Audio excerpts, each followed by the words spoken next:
I'm about to set up this beautiful new glacier blue GreenStalk planter, and I thought that that would be the perfect time to discuss what's probably one of the most debated questions in the GreenStalk community. Is it really important to buy the expensive premium soil mix, or do you have options?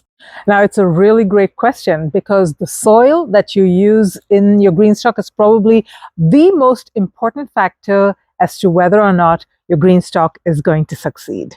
Hey folks, if we haven't met before, my name is Tara. I garden in the Bay Area and I am the proud owner of 14 GreenStalks. I've been gardening with GreenStalks for the past 5 years, and I've documented all my learnings as well as lots of tricks and hacks and DIYs, and I'll put a link to the playlist over here, so check it out when you have a chance.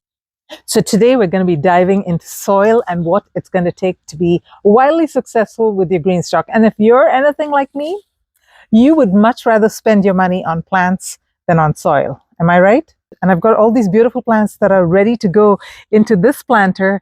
And this time I'm actually going to be doing a combination color. I have never done the combinations before. I've always thought that it may be a good idea, especially after the red, white, and blue sale. That looked so great together. And I've always wanted a bumblebee planter, but black is now permanently out of stock in the warehouse. So can't have that. If you've got any beautiful color combinations that you'd like to recommend to me, do let me know in the comments. And I'm going to be doing this one with, oops, I can't say just yet. I hope my outfit is not a giveaway, but stay tuned and I'll show you how that combination comes along.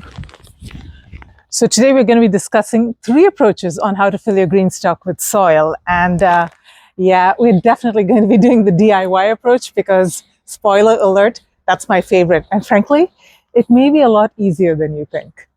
Okay, so be honest. Who among you bought more than 2 GreenStalks at the recent warehouse clearance sale? It was a great deal. I don't blame you. More than 2? More than 3? More than 4? It's going to cost you. Now let's dive into the characteristics that you're going to be looking for in GreenStalk soil, which is actually pretty different than your typical container. And then we'll dive into the 3 approaches.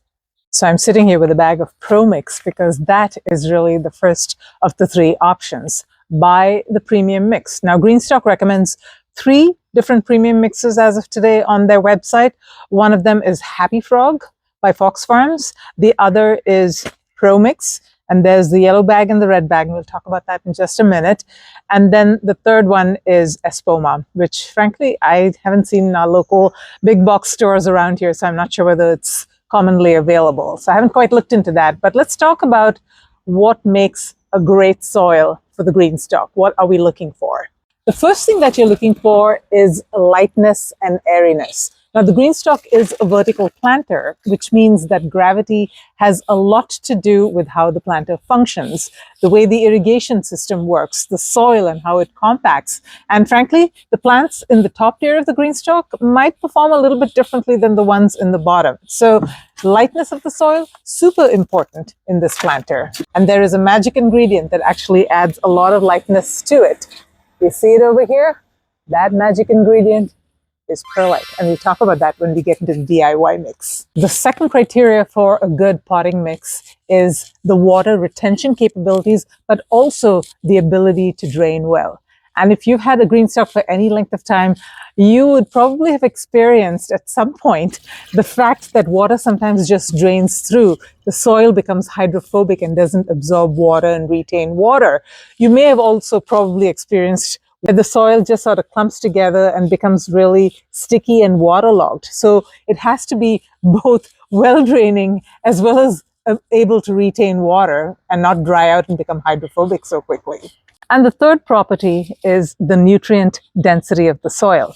I've got some beautiful containers of my homemade compost over here, which do wonders for my DIY mix. But we have to face the fact that the GreenStalk planter, even though it is a wonderful container garden, it is putting a lot of plants in a very small amount of soil. each of these original tiers contains just 1 cubic foot of soil. And we tend to look at each pocket as individual containers when really they're all sharing space underneath. So you have to make sure that the soil is nutrient dense to begin with. And you should also have a fertilization routine, because guess what? Whenever you water and that water leaches out from the bottom, it's leaching out nutrients with that as well. So stay on top of your fertilization. And especially when you set up your GreenStalk, you've got to make sure you're using very rich, very nutrient dense soil. By the way, folks, if you are getting value from this video, I sure would appreciate a big thumbs up. It will help YouTube show you more videos just like this, and it will also help spread the video to the GreenStalk community out there as well, and it definitely will help me as well. So thank you so much for your support and for that thumbs up. And I'm also a GreenStalk affiliate. That is my affiliate link, the QR code, as well as in the description. And if you purchase anything on GreenStalk and use my discount code GREENLOVE10, it will give you $10 off your purchase of $75 or more. So thank you again for your support. Okay, let's start with option number 1, which is buying the premium mix. I'm sitting over here with this bag of Pro Mix. I call it my model because frankly, I never use it anymore. It's just my model for these videos. And I thought I'd actually get another model, which is the Happy Frog bag. It costs like $36 or something like that for a 1.5 cubic foot bag of soil. I mean, it's crazy. I'm not even going to buy that for a model, okay? But yeah, the premium mix has several advantages. Number 1, it is great for beginners. Right, so when I first started gardening with the GreenStalk, I actually bought Pro Mix and I filled up a few of them with Pro Mix. It worked really well. I did add some Perlite to it because I found that the density of the soil was a little bit more than I thought the GreenStalk would like. And that was actually a good decision. So adding Perlite to even Pro Mix would be very helpful. Not sure about Happy Frog, whether it comes by default with plenty of Perlite and light agents in it, or whether you need to add some, not really sure. I think it actually can be used right out of the box, which is the biggest advantage of the premium mixes. You don't need to do very much to them to make them work really well in your GreenStalk. They are also consistent, so you know what you're getting into, and you know that you can expect consistent performance from those premium mixes. They are all from companies that are well respected, Espoma, the Pro Mix, as well as the other one, which is the Happy Frog. They're all very consistent, very well-reputed companies that sell those.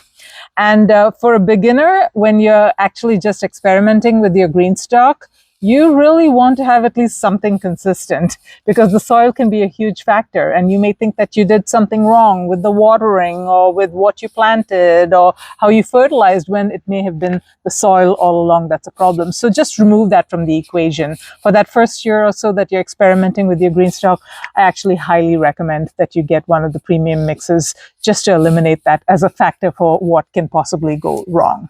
Now, the other thing about this is after you've used it for a couple of seasons, it becomes like any other potting mix for the most part. You're going to have to add nutrients to it to kind of rejuvenate it. But for that first year or that first couple of seasons, it is gold. So, and costs like gold as well. So use it with care, but use it for the benefit of learning about the GreenStalk.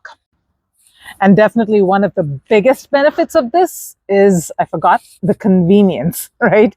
If you're a busy gardener, you just don't have time to make your own mixes. And while I do make my own mix, it does take some work and you need some arm power for that. So if that's not your thing, then definitely go for the premix. It's no fuss, it's no mess, it's just easy.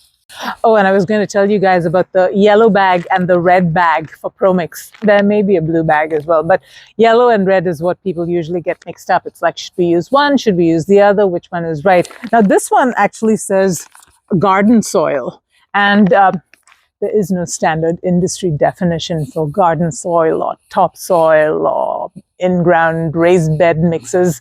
It's anybody's definition, you guys, which is kind of a pain. But garden soil typically tends to be heavier, and that's why it's usually not recommended. However, this particular garden soil, if you actually look at the ingredients, there is no clay or sand or anything in it that might make it heavy. It actually is really great for the GreenStalk. Like I said, I did add some perlite to it to lighten it up a little bit. But other than that, the biggest difference that I found, two differences actually, is this one is organic. the red bag or the pink bag, I'm not sure what that color is not organic. So if that's your thing, then get organic. And then the other difference was the percentage of peat moss in it. Both of them contain peat moss as well as coco coir, but this one actually contains a lot less peat moss than the red or pink bag. So yeah, to me, that sounds like a good thing to buy the yellow bag rather than the red bag. But you make a decision.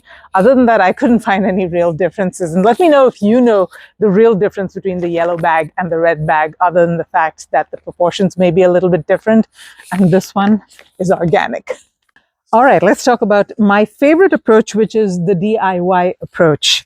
Had to go get my gloves and my mask because my sister is a nurse and she watches all my videos, and I'd get into big trouble if I don't use these. And she's right, you know, you don't want to be breathing this stuff, especially ingredients like perlite and vermiculite that do tend to kick up a lot of dust. Now, speaking of perlite and vermiculite, are the ingredients that are used in your DIY mix going to make for a cheaper mix?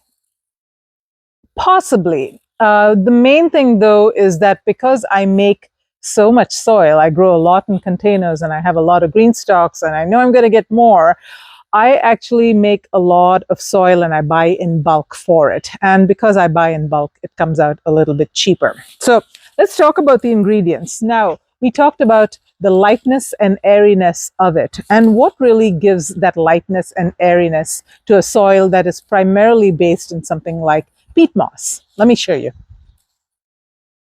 So this over here is perlite. This is the secret ingredient that adds lightness to the green stalk. And it is a volcanic rock that is sort of heat processed to get into this little like thermocol or popcorn-like consistency. And it really is very light, but of course, over the course of time, it does tend to break down. You can actually crush these. So I would get the coarsest mix that you can possibly get. They come in various grades. I unfortunately got the finer grade for this, but next time I'm going to get a little bit coarser, so it lasts a little bit longer. And it creates these great little air spaces between the soil granules so that they don't really clog up and the roots can get access to oxygen. Now let's talk about vermiculite. So vermiculite is also similarly a volcanic rock product that is heat processed in a certain way. I don't know the science behind it. But the biggest difference between perlite and vermiculite is that vermiculite actually will absorb water and nutrients in addition to being very lightweight. So if you want like water retention, add more vermiculite. If you want more of those gaps in the soil for the oxygen, add more perlite. I add a combination and I actually go heavier on the perlite because I want more of those air gaps. And frankly, the peat moss that I use does contain the ability to hold on to moisture, so that is probably sufficient. So speaking of peat moss, that is the other ingredient that I use in my potting mix. You can also use coco coir, and it's really up to you. But peat moss does have good water retention capability, and it is relatively lightweight as well. Now, the problem with peat moss, though, is if you let it dry out, it will become what's called hydrophobic, and it will repel the absorption of water. That's why when you first start out, if you've not wet your peat moss sufficiently, the water sort of just flows through the green stalk because it's finding that fastest path to exit and not really absorbing into the soil. And you can use coco coir, like I said. Peat moss does tend to last longer than coco coir. It doesn't compact as much and degrade as much or as quickly as coco coir because it's a much older material. But again, this is your personal choice to use it or not. And then finally, my favorite ingredient, my beautiful homemade compost. Now, this is so rich, you guys. This is actually a lot of vermicompost because this had a lot of worms in it. And I make my homemade compost with kitchen scraps and yard waste and crushed acorns and oak leaves. It's just phenomenal. I usually let it sit for about a year before I actually use it in my garden. And it is absolutely great. And it's really the best thing that you can do for your plants in your garden is to compost. Now, for these particular planters that I'm going to be setting up, I'm actually not going to be adding any additional fertilizer. I have this nutrient-dense compost, which is sufficient because I'm only going to be growing flowers. If I was going to be growing vegetables, yes, I would add some slow-release fertilizer as well. And then there's a couple more things that I like to add. Let me show you. Garden lime is a good thing to add to your DIY mix, especially if you're using peat moss, because this tends to be a little bit on the acidic side, and this will help balance that out. Now, I don't usually add it mainly because I use very hard water, well water, to water my plants, and that raises the pH and makes it less acidic naturally. So I don't use this, but if you're using regular water, then you may want to use a little bit of garden lime in your mix. And then the last thing that I always add when I'm making up a new batch, only a new batch of GreenStalk soil, is azomite. This again is micronized rock and it contains a lot of minerals. Now, is it going to add value or not to the plant growth? I'm not really sure. However, it does make me feel better when I add this, because did you know that a plant needs 7 different macro and micronutrients in order to thrive? And this adds a whole range of micronutrients in very small quantities. That's why I add it only the first time I'm mixing up a batch of GreenStalk soil. If I'm reusing, I don't use it again because I've already put it the first time, right? Anyway, let's go ahead and mix this up. Let me show you the proportions that I use. So the ratio that I use in my mixes is 1:1:1. 1 part of peat moss is to 1 part of homemade compost, or you can buy some good quality compost. Just make sure it's really good quality compost. And if you're buying compost, I actually also recommend some vermicompost, because that is like magic for your soil. I have my own vermicompost farms, and so I have ample vermicompost. Plus this compost, that when I was actually putting it in these containers, I noticed that there were a lot of worms in it, and the texture tells me that there's a lot of vermicompost already in this, so I'm not going to add any additional. Plus it's flowers, so they don't need that much nutrients. And then the third item is the perlite and the vermiculite. I do a combination of those. Again, 1 part of that, right? So the 1 part might comprise of 2/3 perlite and 1/3 vermiculite. So I'm going to go ahead and fill this, but I wanted to tell you one more thing. So one of these tiers, one of these GreenStalk tiers, this contains 1 cubic foot of soil. And 1 cubic foot of soil is approximately 2 of these number 5 containers. Now, we often call these 5-gallon containers, but here's a little secret in the agricultural or horticultural industry that I just learned. These things don't actually contain 5 gallons, or the little 1-gallon pots that you have. Those don't contain 1 gallon. They actually contain more like 3/4 of a gallon. So this one contains anywhere from 3.5 to 4.5 gallons, not 5 gallons. And the reason for that, oh gosh, there are so many reasons. I couldn't really nail down one.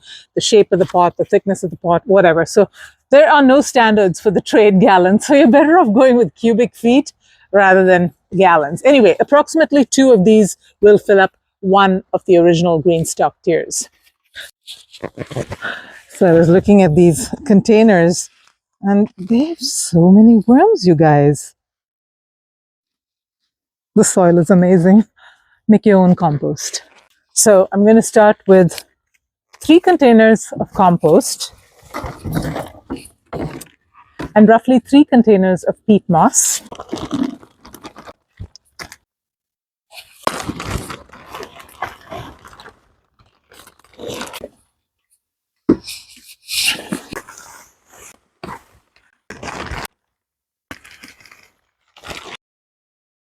I'm going to add approximately a cup of lime to this.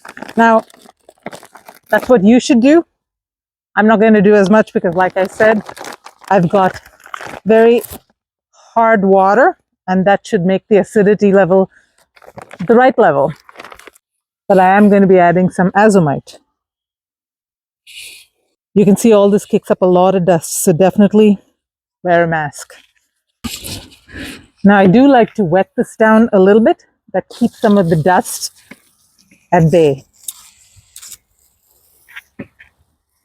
This is a really nice tool, by the way, for mixing your GreenStalk soil or any DIY mix. But the best way is to really go in there with your hands and mix it all up. Got a little bit too sunny, so I'm in a different part of my garden now. But the mix that I just showed you is, I guess, a loose interpretation of what's known as Mel's mix. Mel Bartholomew is the inventor of the square foot gardening method, a method that was widely popularized in the late 1900s, where you divide your raised bed into squares, and in each square there's a certain number of plants that can be planted. And yeah, he popularized that method, and he also popularized the mix that is to be used to get the most efficiency out of your raised bed gardening. And that's what Mel's mix is. And it's this ratio of peat moss or coco coir to compost to vermiculite is what he uses, and the ratio 1:1:1. And one of the things that people actually don't often notice about Mel's mix is that he actually stipulates that the compost portion of it needs to be a blend of all kinds of different composts, right, to get that nutrient density as well as diversity that we're looking for. And then, of course, he uses vermiculite, horse vermiculite. I actually recommend perlite in addition to vermiculite because I think it creates those air pockets that the GreenStalk really benefits from. Oh, and one more thing about the compost that you use. Under no circumstances whatsoever should you use manure. Even the bagged manure that you get in the big box store, the chicken manure, the steer manure, or whatever. Please, please, please don't use any of those. Those very often are not aged enough and they will burn the roots. I found that out the hard way. Yeah, ask me how I know. Now, the reason why I showed you in quite a bit of detail, albeit sped up, all the steps that I go through to make my DIY mix is, while the formula itself is pretty simple, getting all the ingredients, putting them together, and then mixing them does require a lot of effort. And if you don't have the energy or the effort required to make it, then it's probably not for you.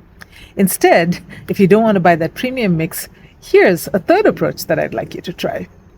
So not too long ago, I made a video where I did an experiment where I compared Miracle-Gro, the potting mix that you get at Costco, the organic potting mix, with my own DIY mix. I had two identical towers with identical plants, and I put them both to the test. I'll put a link to that video so you can go kind of see how it went and the kind of surprising or maybe not so surprising results. But yeah, what I wanted to share with you was that the potting mix or the cheaper potting mixes that you get in the store, in the big box stores or whatever is convenient to you, they are not necessarily bad. Maybe some of them are, but if you get the standard ones, like if you don't have a problem buying Miracle-Gro as an example, that's actually a pretty decent potting mix if you do a few things to it. Number one, add some perlite.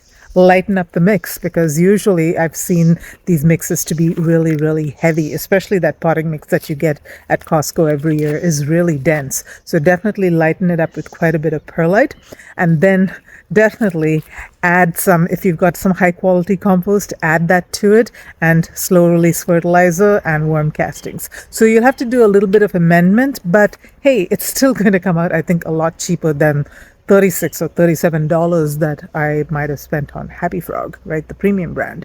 So if you can afford the premium brand, or if you're lucky enough to get it on sale, definitely go for it. But getting a cheaper potting mix and doing a little bit of amending yourself is not such a bad idea either. Ooh boy, it's getting so sunny. My fall green stalks are coming along. I've been a little bit sluggish this year, but I am catching up. I hope you enjoyed this video, folks, and let me know in the comments below. Are you a DIY person? Are you a premium brand person? Or are you a semi-homemade, let's call it, kind of person? Until next time, live green and love your greens.